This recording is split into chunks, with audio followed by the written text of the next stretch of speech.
Iran America Israel যুদ্ধে সবাই যখন খুবই ব্যস্ত, তখন ভারতের সেভেন সিস্টার অঞ্চলে ঘটে গেল ভয়াবহ ঘটনা। গোপন সূত্রের ভিত্তিতে ভারতের কলকাতা এয়ারপোর্ট থেকে ন্যাশনাল ইনভেস্টিগেশন এজেন্সি কর্তৃক আটক করা হয় ম্যাথিউ ভান ডাইকি নামে একজন মার্কিন মার্সেনারিকে। মার্সেনারি হচ্ছে দুর্ধর্ষ যোদ্ধা, যিনি অন্যের হয়ে ভাড়ায় খাটেন। ভারতের ন্যাশনাল ইনভেস্টিগেশন এজেন্সি অবাক হয়ে ভাবতে লাগলো যে একজন মার্কিন মার্সেনারির কি কাজ এই কলকাতায়। দর্শক, কেঁচো খুঁড়তে গিয়ে বেরিয়ে এলো ছয়টা ভয়ঙ্কর সাপ। তারপর দ্রুত দিল্লি এয়ারপোর্ট, লখনৌ এয়ারপোর্ট সহ ভারতের উত্তর পূর্বাঞ্চলের বিভিন্ন জায়গা থেকে আরো 6 জন ইউক্রেনিয়ানকে আটক করে ভারতের পুলিশ। জানা গিয়েছে ইউক্রেনিয়ান গ্রুপটির সবাই ইউক্রেনের স্পেশাল অপারেশন ফোর্সের সদস্য। এর মাঝে 3 জন লজিস্টিক্স অ্যান্ড প্রকিউরমেন্ট স্পেশালিস্ট, বাকি 3 জন communication and electronics warfare specialist. তার মানে এই যুদ্ধে ব্যবহৃত অস্ত্রশস্ত্র এবং যুদ্ধের ম্যানেজমেন্ট বিষয়ে এরা খুবই দক্ষ এবং রাশিয়ার বিরুদ্ধে দীর্ঘদিন ধরে যুদ্ধ করার বাস্তব অভিজ্ঞতাও তাদের রয়েছে। অন্যদিকে আটক আমেরিকান মার্সেনারি ম্যাথিউ ভাড়ায় খাটা একজন সুনিপুণ সমরবিদ। এখন প্রশ্ন হচ্ছে যে এই 6 জন ইউক্রেনের নাগরিক এবং তাদের বস মার্কিন নাগরিক ম্যাথিউ ঠিক কোন ভয়ঙ্কর মিশন নিয়ে ভারতের উত্তর পূর্বাঞ্চলের রাজ্যগুলোতে যাচ্ছেন? কেঁচো খুঁড়ে তো আগে সাপ পাওয়া গিয়েছিল, এবার বেরিয়ে এলো সাপের আব্বা, নাম যার ডোনাল্ড ট্রাম্প। তাহলে এখন প্রশ্ন হচ্ছে যে বন্ধু রাষ্ট্র দাবি করা ভারতে কোন গোপন মিশন বাস্তবায়ন করতে আমেরিকা এই 7 ব্যক্তিকে পাঠিয়েছে? তবে কি পরাশক্তিরা কখনো কারো বন্ধু হয় না? ভারতীয় ইন্টেলিজেন্স ব্যুরো বলতেছে যে এই 7 ব্যক্তি মিয়ানমার সরকারের সেনাবাহিনীকে নাস্তানাবুদ করতে বিদ্রোহী গ্রুপ পিডিএফ এবং কারেন লিবারেশন আর্মিকে ড্রোন অ্যাটাক মেথোডোলজি, মানে কিভাবে শত্রুপক্ষের উপর ড্রোন অ্যাটাক করা যায়, তার ট্রেনিং করাচ্ছিল। এছাড়াও counter drone electronics warfare, drone detection, jamming ও ট্রেনিং করিয়েছেন মিয়ানমার সরকারের বিরুদ্ধে যুদ্ধ করা বিদ্রোহীদের। ধারণা করা হচ্ছে অলরেডি 2000 বিদ্রোহীকে প্রশিক্ষণ দিয়েছেন তারা, এবং প্রশিক্ষণ প্রাপ্তরা মিয়ানমারে চীনপন্থী সামরিক জান্তার বিরুদ্ধে আরো জোরালো ভাবে যুদ্ধ করার প্রস্তুতি নিচ্ছেন, যা 2022 সালে সাবেক মার্কিন প্রেসিডেন্ট জো বাইডেন কর্তৃক গৃহীত প্রকাশিত বার্মা অ্যাক্টেরই প্রতিফলন। বর্তমান মার্কিন প্রেসিডেন্ট ডোনাল্ড ট্রাম্প বার্মা অ্যাক্টকে আরো কঠিন সব সিদ্ধান্ত সংযোজন করে নাম দিয়েছেন ব্রেভ বার্মা অ্যাক্ট। ডোনাল্ড ট্রাম্পের সেই ব্রেভ বার্মা অ্যাক্ট পরে আমার এটাই মনে হয়েছে যে ইরানের পরে কি আসলে ট্রাম্পের নেক্সট টার্গেট মিয়ানমার? আর যদি টার্গেট হয় মিয়ানমারের সরকারের পরিবর্তন, তাহলে কেন ট্রেনিং করানোর জায়গা বেছে নেওয়া হলো ভারতের উত্তর পূর্বাঞ্চলের রাজ্য মিজোরামে, এমনকি ভারতের অনুমতি না নিয়ে? এই ঘটনা শুনে ভারতের ক্ষমতাসীন মোদী সরকার আতঙ্কিত হয়ে পড়েছে তার উত্তর পূর্বাঞ্চলের 7 রাজ্য নিয়ে। কারণ ভারতের মিজোরামের সীমান্ত সংলগ্ন মিয়ানমার প্রদেশগুলোর বিদ্রোহী গ্রুপ যদি ভারত সরকারের চোখ ফাঁকি দিয়ে ড্রোন ডিটেকশন সহ ইলেকট্রনিক ওয়ারফেয়ার প্রশিক্ষণ পেয়ে যায়, তাহলে সেই প্রশিক্ষণ যে ভারতের মণিপুর মিজোরামেও ছড়িয়ে পড়বে না, তার কি কোনো গ্যারান্টি আছে? নাই তো।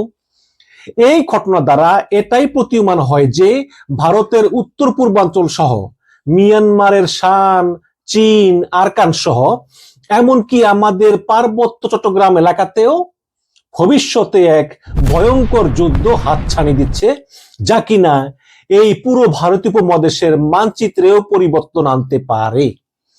এখন আমি এমন সহজভাবে পুরো ব্যাপারটা কেন হচ্ছে তা ভূরাজনৈতিক প্রেক্ষাপটে বুঝিয়ে দেব যে এই পুরো ভিডিওটা দেখলে আপনিও হয়ে যাবেন একজন ভূরাজনৈতিক এক্সপার্ট। এই যে এই 7 মার্কিন ও ইউক্রেনীয় নাগরিকরা ভারতে আটক হয়েছে, যদিও আমি মনে করি যে শুধু এই 7 জনই না, তারা আরো অনেকে আছেন এবং ইউনূস সরকারের আমলে তারা বাংলাদেশের পার্বত্য অঞ্চলেও ছিল। আপনাদের খেয়াল আছে কিনা জানি না, গত বছরের এপ্রিল মাসে তৎকালীন পররাষ্ট্র উপদেষ্টা তৌহিদ হোসেন বলেছিলেন যে মিয়ানমারের রাখাইন রাজ্যে রোহিঙ্গাদের জন্য শর্ত সাপেক্ষে মানবিক করিডোর দেওয়ার বিষয়ে বাংলাদেশ সরকার নীতিগতভাবে রাজি হয়েছে। এরপরে সেনাপ্রধান ওয়াকারুজ্জামান এবং বিএনপি এই সিদ্ধান্তের প্রতিবাদ করে এবং ধারণা করা হয় যে ভারতের পরামর্শেই সেনাপ্রধান এবং বিএনপি এর প্রতিবাদ জানায় এবং তারপর ডক্টর ইউনূস এই সিদ্ধান্ত থেকে সরে আসেন। তবে শোনা যায় কিছু কিছু বিদেশি নাগরিক তখনও রোহিঙ্গাদের ত্রাণ দেওয়ার নামে ওইখানে গিয়ে আরকান রোহিঙ্গা স্যালভেশন আর্মি, সংক্ষেপে আরসা, এই আরসাকে ট্রেনিং প্রদান করেছিলেন। কিন্তু এই মাসের শুরুতে অত্যন্ত গোপনে দিল্লি সফরে যান বাংলাদেশের ডিজিএফআই এর প্রধান মেজর জেনারেল কায়সার রশিদ চৌধুরী। তিনি ভারতের জাতীয় নিরাপত্তা উপদেষ্টা অজিত দোভাল, ভারতের গোয়েন্দা সংস্থা রিসার্চ অ্যানালাইসিস উইং রয়ের প্রধান পরাগ জৈন এবং ভারতীয় সামরিক গোয়েন্দা সংস্থার মহাপরিচালক লেফটেন্যান্ট জেনারেল আর.এস. রমন সহ অন্যদের সঙ্গে গোপন বৈঠক করে এবং দ্রুত বাংলাদেশে ফিরে আসেন এবং অন্যান্য অনেক বিষয়ের সঙ্গে সঙ্গে এই মিয়ানমার সরকারের বিরুদ্ধে কোনো অভিযানে বাংলাদেশ এবং ভারত তাদের নিজেদের ভূখণ্ড ব্যবহার করতে দিবে না বলে নীতিগত সিদ্ধান্ত গৃহীত হয়। এরপর গত পরশুদিন ভারতে নিযুক্ত বাংলাদেশের হাইকমিশনার রিয়াজ হামিদুল্লাহ দেখা করেন ভারতের পররাষ্ট্রমন্ত্রী এস জয়শঙ্করের সঙ্গে এবং উভয়ই উপরোক্ত সিদ্ধান্তে একমত পোষণ করেন।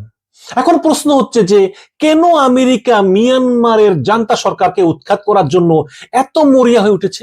দেখুন, গত বছরের মাঝামাঝি সময়ে মিয়ানমারের বিরল খনিজ ভান্ডারের দখল পাওয়ার জন্য ডোনাল্ড ট্রাম্প প্রশাসনের আগ্রহের বিষয়টি প্রথম প্রকাশ্যে আসে।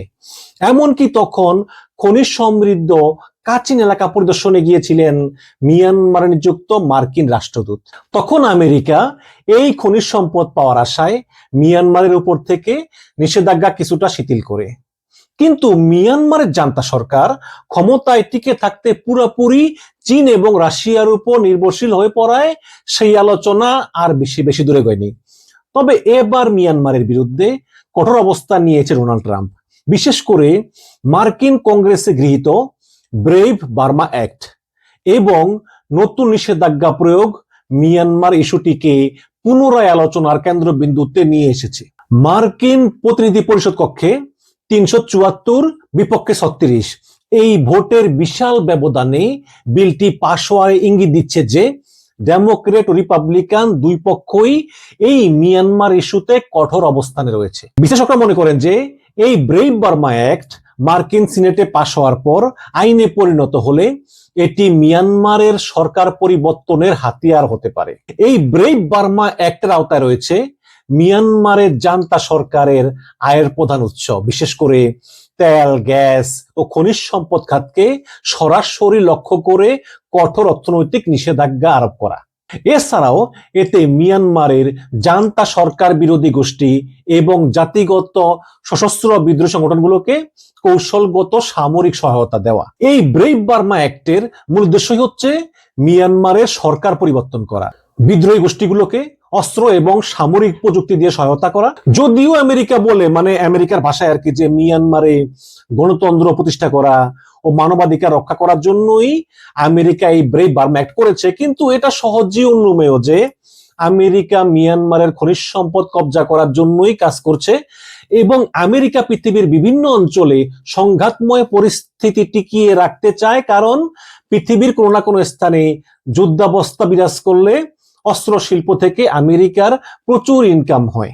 শুরু থেকেই ডোনাল্ড ট্রাম্প সরাসরি মিয়ানমারকে প্রস্তাব দিয়েছিল যে কিছু খনিজ সম্পদের নিয়ন্ত্রণ আমেরিকার হাতে ছেড়ে দেওয়ার জন্য। সম্পর্ক উন্নয়ন করতে মিয়ানমারের সামরিক জান্তা ঘনিষ্ঠ 4 ব্যক্তি এবং প্রতিষ্ঠানের উপর থেকে নিষেধাজ্ঞা প্রত্যাহার করেও নিয়েছিলেন ডোনাল্ড ট্রাম্প। মিয়ানমারে এমন কিছু রেয়ার আর্থ বা বিরল খনিজ সম্পদ আছে যা পৃথিবীর অন্য কোনো দেশে পাওয়া যায় না।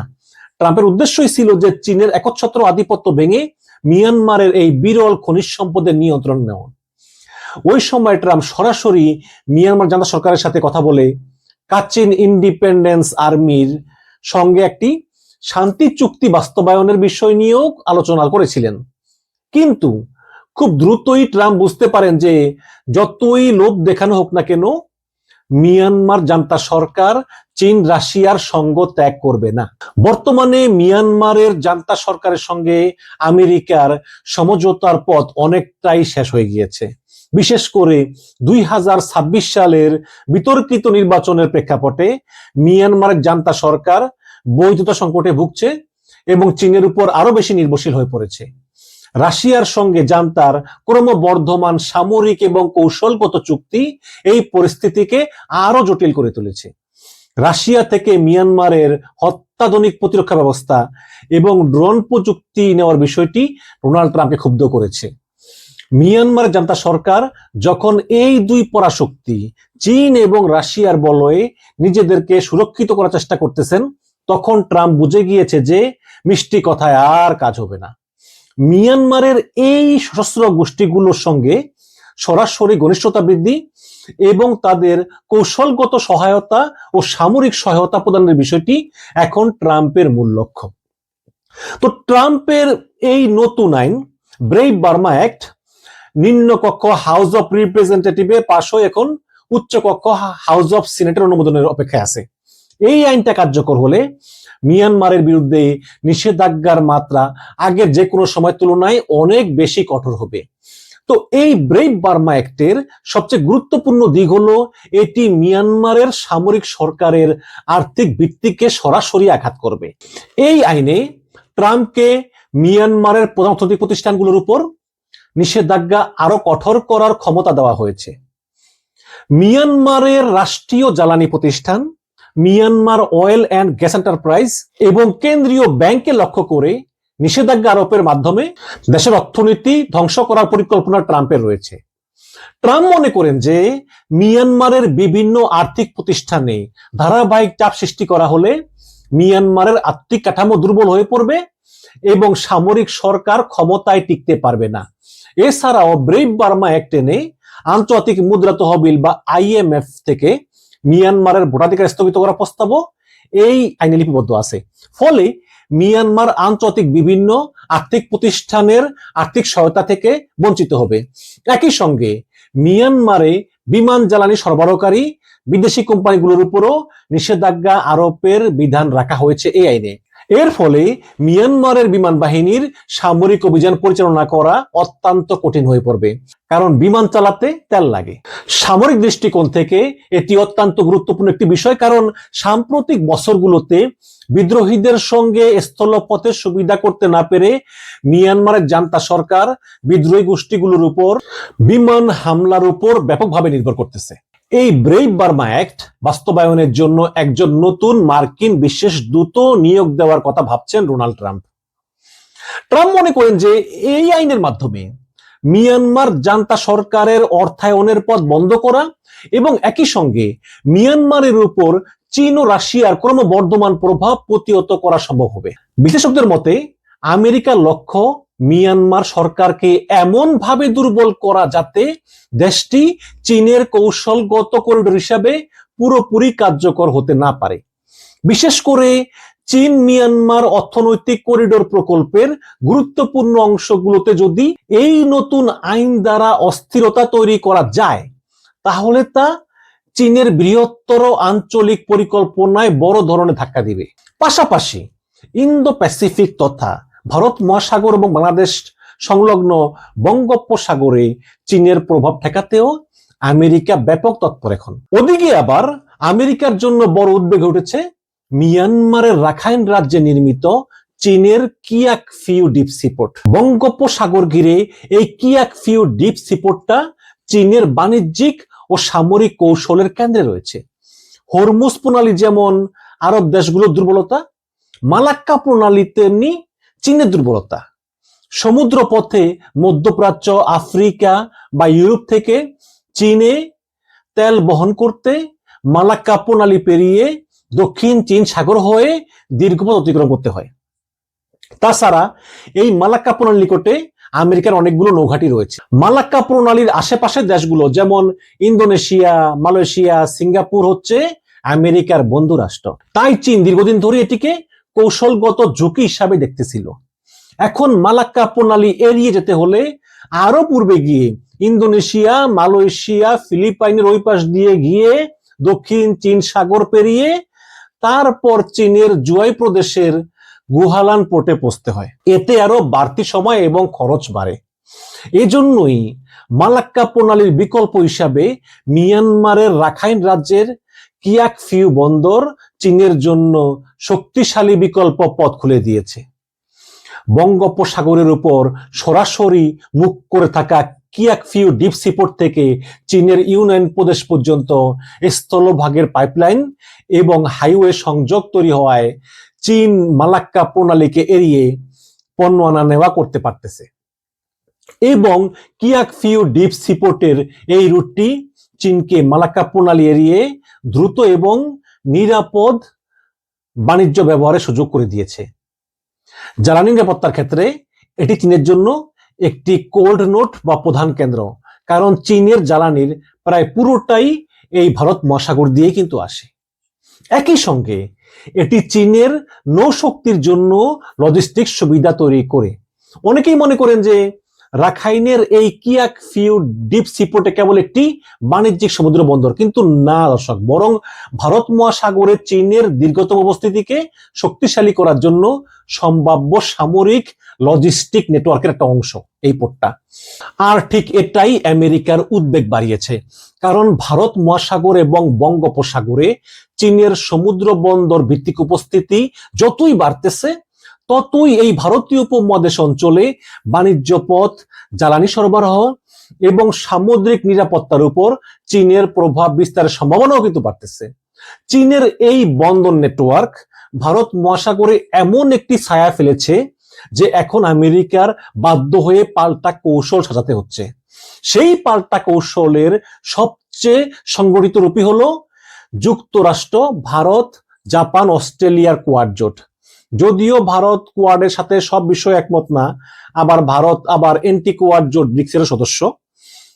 ভারত সরকারও চাচ্ছে না আসলে যে মিয়ানমার জাতীয় সরকারের বিরুদ্ধে যেতে, কারণ ভারতের উত্তর পূর্ব রাজ্যগুলি ল্যান্ডলকড, কোনো সমুদ্র বন্দর নাই। পণ্য পরিবহনের একটা মাত্র উপায় হচ্ছে ভারতের মূল ভূখণ্ড থেকে শিলিগুড়ি করিডোর দিয়ে পুরো বাংলাদেশের সীমান্ত ঘুরে উত্তর পূর্বাঞ্চল রাজ্যগুলোতে পণ্য পাঠানো, যা ব্যয়বহুল এবং সময় সাপেক্ষ। সুতরাং ভারত চায় কলকাতা বন্দর থেকে সমুদ্র পথে পণ্য যাবে মিয়ানমারের রাখাইন রাজ্যের সিত্তু সমুদ্র বন্দরে, তারপর সেখান থেকে সড়ক পথে সেগুলো চলে যাবে ভারতের উত্তর পূর্বাঞ্চল রাজ্যগুলোতে। এই বৃহত্তর প্রেক্ষাপটে ঠিক বাংলাদেশের সীমান্ত ঘেঁষা মিয়ানমারের রাখাইনের গুরুত্ব আরো বেশি স্পষ্ট হয়ে ওঠে। একদিকে রাখাইন চীনের জন্য বিকল্প করিডোর, অন্যদিকে আমেরিকার জন্য ইন্দো প্যাসিফিক ভারসাম্যের স্পর্শকাতর বিন্দু, অন্যদিকে ভারতের জন্য একটি গুরুত্বপূর্ণ সমুদ্র বন্দর, যেখানে তারা খুব সহজেই কলকাতা বন্দর থেকে পণ্য পাঠাতে পারবে তাদের ল্যান্ডলকড উত্তর পূর্বাঞ্চলীয় রাজ্যগুলোতে। ফলে মিয়ানমারের অভ্যন্তরীণ সংঘাত, জান্তা সরকারের ভবিষ্যৎ, বিদ্রোহী গোষ্ঠীগুলোর অবস্থান, রাখাইনের বন্দর এবং রাখাইনের খনিজ সম্পদ সমৃদ্ধ অঞ্চল পৃথিবীর বিশ্ব শক্তির প্রতিদ্বন্দ্বিতার ক্ষেত্র হয়ে উঠেছে। ঠিক এই কারণেই মিয়ানমারে সম্ভাব্য রেজিম চেঞ্জ, অর্থনৈতিক অবরোধ, বিদ্রোহী গোষ্ঠীকে সমর্থন এবং সামুদ্রিক করিডোর নিয়ন্ত্রণই আমেরিকার প্রধান লক্ষ্য। তবে মিয়ানমার সরকারের জন্য বড় হুমকি হচ্ছে একটি সশস্ত্র সংগঠন আরাকান আর্মি। গত কয়েক বছরে মিয়ানমারের গৃহযুদ্ধের ভেতরে সবচেয়ে দ্রুত শক্তিশালী উঠেছে এই আরাকান আর্মি। বর্তমানে রাখাইন রাজ্যের 80%-এরও বেশি এলাকা সরাসরি আরাকান আর্মির নিয়ন্ত্রণে। মিয়ানমারের অনেক বিদ্রোহী গোষ্ঠী বিচ্ছিন্ন বা আঞ্চলিক মিলিশিয়াদের মতো পরিচালিত হলেও আরাকান আর্মি তুলনামূলকভাবে সুসংগঠিত সামরিক কমান্ড, প্রশাসনিক কাঠামো এবং রাজনৈতিক লক্ষ্য নিয়ে এগিয়ে যাচ্ছে। স্থানীয় জনগণেরও একটা ব্যাপক সমর্থন তাদের প্রতি আছে, যেই কারণে গৃহযুদ্ধের ভেতরেও আরাকান আর্মি কেবল একটি সশস্ত্র গোষ্ঠী নয়, বরং একটি বিকল্প আঞ্চলিক শক্তি হিসাবে প্রাতিষ্ঠানিকভাবে আবির্ভূত হয়েছে। যেমন পররাষ্ট্রমন্ত্রী হওয়ার পর খলিলুর রহমানকে আরাকান আর্মি শুভেচ্ছা জানিয়েছিল। যদিও চীনের অর্থনৈতিক চাপ এবং মধ্যস্থতায় বিভিন্ন অঞ্চলে বেশ কিছু বিদ্রোহী গোষ্ঠী সামরিক জান্তা সরকারের সঙ্গে অস্ত্র বিরতি চুক্তি করতে বাধ্য হয়েছে, কিন্তু রাখাইনের ক্ষেত্রে সম্পূর্ণ ভিন্ন পরিস্থিতি। সেখানে আরাকান আর্মি এখন পর্যন্ত নিজেদের নিয়ন্ত্রণ ধরে রাখতে সক্ষম হয়েছে। এমনকি চীনের জন্য গুরুত্বপূর্ণ কিয়াকফিউ বন্দর অঞ্চলের নিয়ন্ত্রণ নিতে যুদ্ধ চালিয়ে যাচ্ছে। রাখাইনের 17টি শহরের মধ্যে মাত্র যে 3টি শহর সরকারের নিয়ন্ত্রণে রয়েছে তার অন্যতম হচ্ছে এই কিয়াকফিউ বন্দর। এই বন্দরের দখল নিতে জোর চেষ্টা করতেছে আরাকান আর্মি, এবং সেই কারণেই আরাকান আর্মির সঙ্গে চীন যোগাযোগ রাখতে বাধ্য হচ্ছে। বিশেষজ্ঞরা মনে করেন যে মিয়ানমারের গৃহযুদ্ধের ভবিষ্যৎ শুধু রাজধানী নেপিডো বা উত্তরাঞ্চলের সীমান্ত সংঘাত দিয়েই নির্ধারিত হবে না, বরং তার বড় অংশ নির্ভর করবে এই রাখাইনের পরিস্থিতির উপরে। কারণ রাখাইনের একদিকে বঙ্গোপসাগরের সামুদ্রিক করিডোরের প্রবেশদ্বার, অন্যদিকে আবার চীনের জ্বালানি ও বাণিজ্যিক নিরাপত্তার একটি গুরুত্বপূর্ণ পথ। সেই কারণেই রাখাইন কেবল মিয়ানমারের একটি প্রাদেশিক সংঘাতের ক্ষেত্রই নয়, বরং এটি ইন্দো প্যাসিফিক ভূরাজনীতির কেন্দ্রীয় অক্ষ, যাকে ঘিরেই আমেরিকার এই ইন্দো প্যাসিফিক স্ট্র্যাটেজি ঘুরপাক খাচ্ছে। তবে দর্শক, আমেরিকা যতই চাপ দিক, মিয়ানমারের সামরিক সরকারও সহজে নতি স্বীকার করবে বলে আমার মনে হয় না। নিষেধাজ্ঞা ও চাপ অনেক সময় উল্টো প্রতিক্রিয়া তৈরি করে সামরিক নেতৃত্বকে আরো কঠোর অবস্থানে ঠেলে দিতে পারে। মিয়ানমারে চীনের প্রভাব যেভাবে বাড়তেছে, তাতে আমেরিকা কতটুকু কি করতে পারে তা নিয়েও সন্দেহ আছে। মিয়ানমারের নির্বাচন নিয়ে বিতর্ক থাকলেও চীন সে নির্বাচনে সমর্থন দিয়েছে, রাশিয়াও সমর্থন অব্যাহত রেখেছে। তাই আমেরিকার পক্ষে এই মুহূর্তে সেখানে বড় ধরনের হস্তক্ষেপ বা সরকার পরিবর্তনের মতো স্পেস খুব বেশি আছে বলে আমার মনে হয় না। সাম্প্রতিক মাসগুলোতে পরিস্থিতি ক্রমেই মিয়ানমার সরকারের অনুকূলে চলে গিয়েছে। তারা কয়েকটি হারানো অঞ্চল পুনর্দখল করতে পেরেছে। ফলে 2 বছর আগে আমেরিকার সামনে যে সুযোগ এসেছিল, এখন তা অনেকটাই সংকুচিত হয়ে গিয়েছে। এখন দেখা যাক আমেরিকা গোপনে নিজেদের এবং ইউক্রেনের যোদ্ধাদের ভারতে পাঠিয়ে গোপনে মিয়ানমারের বিদ্রোহীদের ট্রেনিং দিয়ে কতটুকু কি করতে পারে। দর্শক, ভালো থাকবেন, ধন্যবাদ।